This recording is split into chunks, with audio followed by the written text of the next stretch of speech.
Et salut les survivants, ici Makien. Bienvenue dans cette vidéo de test de la scie à main, donc que j'ai acheté récemment et que je viens de recevoir. Donc acheté pour un peu plus d'une vingtaine d'euros sur Amazon, hein, forcément.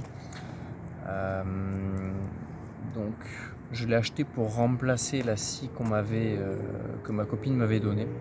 C'était une scie on va dire filaire, avec un câble en acier, enfin plusieurs câbles tressés les uns sur les autres, ce qui rendait quand même le tout relativement coupant, relativement abrasif, mais ça reste quand même du gadget. C'est très petit, c'est très compact, mais par contre c'est pas très performant et il faut le modifier un petit peu pour vraiment le rendre utilisable. Parce que tel quel avec les anneaux, c'était pas utilisable. Bref, c'est pas le sujet de la vidéo d'aujourd'hui. Aujourd'hui, on va tester cet outil-là. Donc, je pense que c'est un peu de la chaîne, on dirait un peu de la chaîne de tronçonneuse. C'est en dessous, au niveau de la taille, c'est en dessous de la chaîne de vélo. On voit que dessus, on a des dents. Donc, les dents peuvent fonctionner dans les deux sens. C'est-à-dire que dans ce sens-là, je sais pas, je vais le montrer. Dans ce sens-là, ça va être cette dent-là qui va travailler. Et dans ce sens-là, comme ça va être ces dents-là qui vont travailler. Et c'est quand même relativement coupant. On n'a pas envie d'y mettre trop les doigts. Donc voilà, on va le tester sur un tronc d'arbre. Je l'ai déjà testé tout à l'heure parce que j'avais déjà fait la vidéo, mais elle me plaisait pas. Là, je la refais. Donc j'avais calculé le temps de coupe pour un tronc à peu près d'une section comme ça. Ouais, je sais plus exactement. L'autre, il est où? Ouais, c'était un peu plus gros, c'était à peu près comme ça. C'était moins d'une minute. C'était 59 secondes sur le chrono. Voilà. Donc on a la chaîne. Au bout, on a une sorte de support en triangle sur lequel on va pouvoir venir soit avoir sa poignée je pense que c'est de la paracorde. Enfin, d'après le fabricant, c'est de la paracorde. Après, voir au niveau de la qualité ce que ça vaut. Ou alors on peut mettre une poignée en cuir ou autre chose, hein, si on a envie de l'adapter un peu plus, de le personnaliser, de le customiser. Voilà, donc pour je crois 21 €, hein, je me la suis procurée. On va voir ce que ça donne dans le temps, pardon. Donc je vous ferai une autre vidéo dans 6 mois, 1 an, avec un usage quotidien sur le terrain.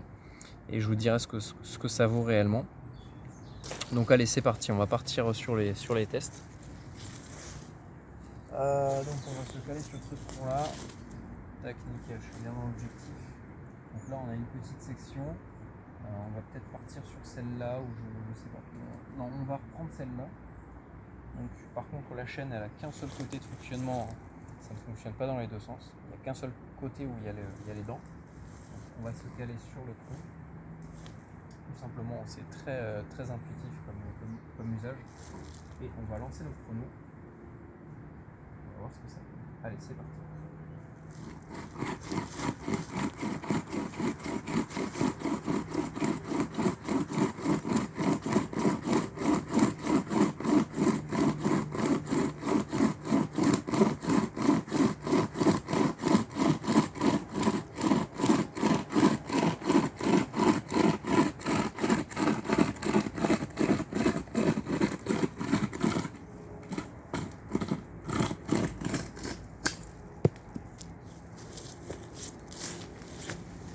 « 30 secondes.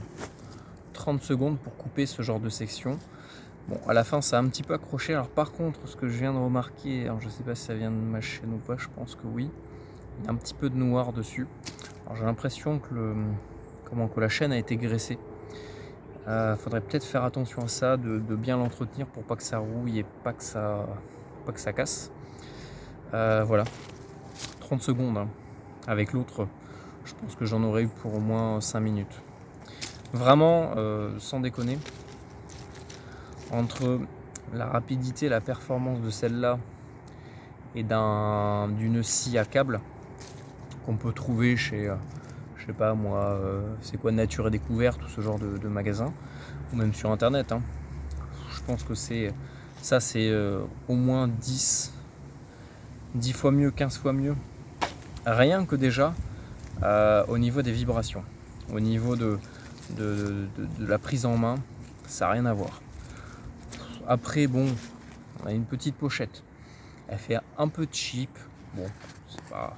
Après, personnellement, je m'en fous un peu. Cette pochette sera uniquement dans mon sac à dos. Donc, même si elle est moche, même si je m'en contrefous, tant que l'outil, lui, est performant et me sert, ça me gêne pas du tout. Donc voilà, pour le poids que ça pèse, pour la taille que ça prend, vous voyez que là, franchement, c'est rien du tout, hein. Ça se met dans une poche, ça se voit même pas. Ça, c'est un outil indispensable. À mes yeux, c'est vraiment l'outil indispensable à avoir dans son sac, même pas de tous les jours, mais si vous faites de la rando, etc. Moi, perso, en rando, j'ai arrêté les réchauds à gaz parce que ça pèse trop lourd et c'est chiant, quoi. C'est chiant, ça prend trop de place, c'est trop lourd, ça vaut cher. Alors qu'un petit réchaud à bois, c'est parfait, quoi. Donc voilà, ça va avec, hein. Si on veut faire du feu, il faut automatiquement du bois. Et à mon avis, ça c'est beaucoup mieux que d'avoir une vraie scie, ou d'avoir une scie pliante, ou d'avoir une hache. Enfin, une hache, c'est encore autre chose, mais à mon avis, ça va être pas mal. Ce que je vais faire, donc là je vous ai fait un test premier usage, première utilisation. Je vous ferai un retour, un rétex dans 6 mois, 1 an, dès que je l'aurai bien usé, bien défoncé sur le terrain, pour voir ce que ça vaut tout simplement, parce que là voilà, je vous donne mon avis sur le moment parce que je viens de l'avoir et parce que c'est cool, mais si sur le long terme l'outil ne va pas, il ne va pas tout simplement. Donc voilà, dans 6 mois, 1 an, je vous ferai un retour là-dessus. La scie à câble, vraiment, je vous la conseille pas du tout. Ou alors vraiment en dernier recours, au fin fond d'une pochette, si vraiment vous n'avez pas de place et que voilà. Mais sinon, prenez ça directement, vous embêtez pas la vie. Voilà, j'espère que le test vous a plu. C'était vraiment basique, hein. Je vous présente le matos, je coupe un truc avec, je vous dis ce que j'en pense. Le seul petit inconvénient que je trouve, mais ça c'est pas de la faute à l'outil, hein, en lui-même, c'est qu'il y a quand même pas mal de vibrations, hein. Dès qu'on scie, il faut avoir une bonne prise en main parce que sinon vous allez galérer.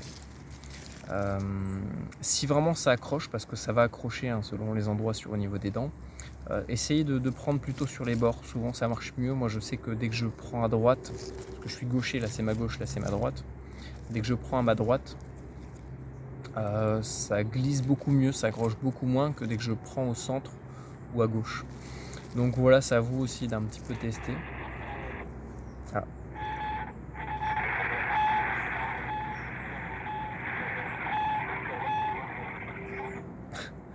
Il y a du monde sur le 333. Voilà, il y a du monde sur le réseau 3XR, hein, si vous voulez le rejoindre, pareil, hein. Si vous êtes équipé radio, je vous mettrai le lien en description de la vidéo. Par Zello, c'est possible très facilement, et ça vous permettra de rejoindre un petit peu le réseau de autonomie, résilience, etc., de discussion. Bref, c'est pas le sujet. Voilà, j'espère que ça vous a plu. N'hésitez pas à me dire, vous, si vous en avez une, ce que ça vaut, hein, ce que vous en pensez. Est-ce que c'est de la camelote, est-ce que c'est pas de la camelote? Bon, la chaînette a l'air un peu petite, mais je pense que ça va tenir. Franchement, je pense que ça va tenir. J'essaierai d'en fabriquer une avec de la chaîne de tronçonneuse, parce que c'est pareil, hein, c'est la même tronche. On va essayer d'en fabriquer avec un truc vraiment très rustique, hein, très rudimentaire.